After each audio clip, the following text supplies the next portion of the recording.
Already seeing some pre-rallies underway this afternoon. We have team coverage for you tonight with our Rafael Sanchez Cruz looking at the impact that it will have on traffic here in the district. But let's begin with our Melissa Kim at the Lincoln Memorial, where one of those pre-rallies has been going on for about 2 hours now. Melissa?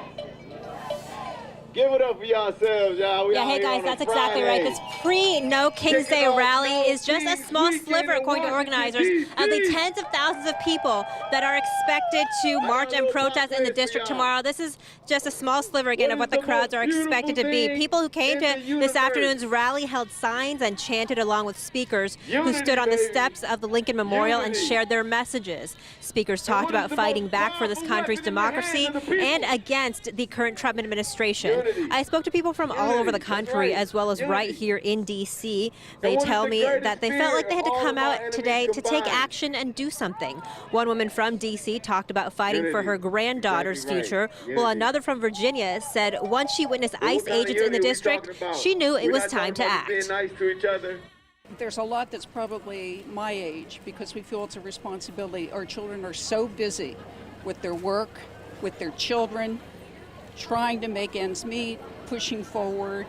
We feel this is our responsibility, once again, to come out on the lines and to try to evolve into something really, really good and meaningful. Starting with Mississippi Guard, who immigrants, and then it'll be somebody else and somebody else, and it won't stop. So if we have to stand up and fight for them right now, or else next it'll be us.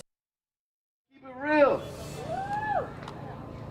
Back here live again, you're looking at the small sliver of a crowd that's left here after, again, 2 hours so far for this pre-No Kings Day rally. So far, you see people with signs saying democracy wins, signs that say no kings. And again, tomorrow's DC No Kings event scheduled to start just steps away from here on the National Mall at Pennsylvania Avenue Northwest and 3rd Street Northwest.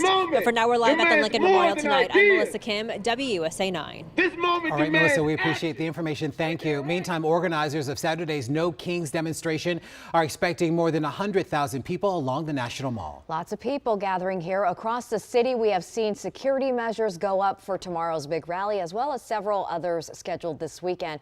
Rafael Sanchez Cruz is live on the National Mall to walk us through what will be, Rafael, a traffic nightmare.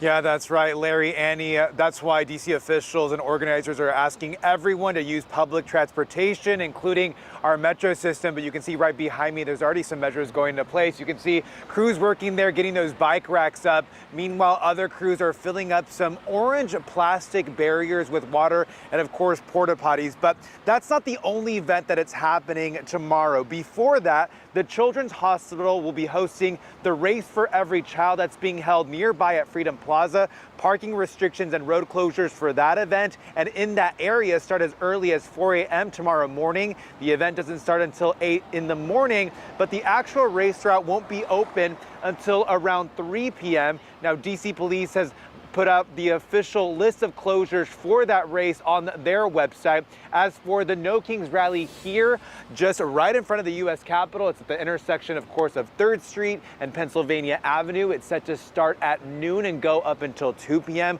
Organizers say that some groups may decide to branch out and go march to other places, including the White House and surrounding areas. But again, they're asking everyone to use public transportation. The official list of closures in this area has yet to be released by DC Police, but signs have already been put up around this area that starting at 2 a.m. parking is restricted here, and it's going all the way until 5 p.m. That's because, of course, it's going to take a while to dissipate the crowds and also clean up the area so that traffic can flow through. I'm live in downtown DC. I'm Rafael Sanchez Cruz. Back to you. All right, Rafael, thanks for the information. Ahead of tomorrow's No Kings rally, some Republican leaders on Capitol Hill call it a, quote, hate America rally. The GOP calls the millions who will be out protesting tomorrow across the country at more than 2,500 events radicals who hate America's principles and the rule of law. They're going to descend on our Capitol for their much anticipated so-called No Kings rally. We refer to it by its more accurate description, the Hate America rally. This is about one thing and one thing only: to score political points with the terrorist wing of their party, which is set to hold, as Leader Scalise just commented on, a Hate America rally in D.C. You're going to bring together the Marxists, the socialists, the Antifa advocates, the anarchists, and the pro-Hamas wing of the far-left Democrat Party. That is the modern Democratic Party. That's where they've gone.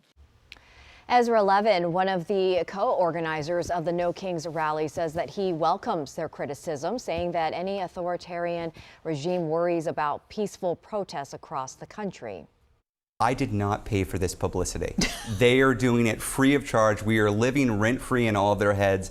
I welcome it. I got to say, I saw a lot of this and I just laughed. It is ridiculous what we're seeing from them. We closed out the No Kings rally in Philadelphia, me and my spouse Leah.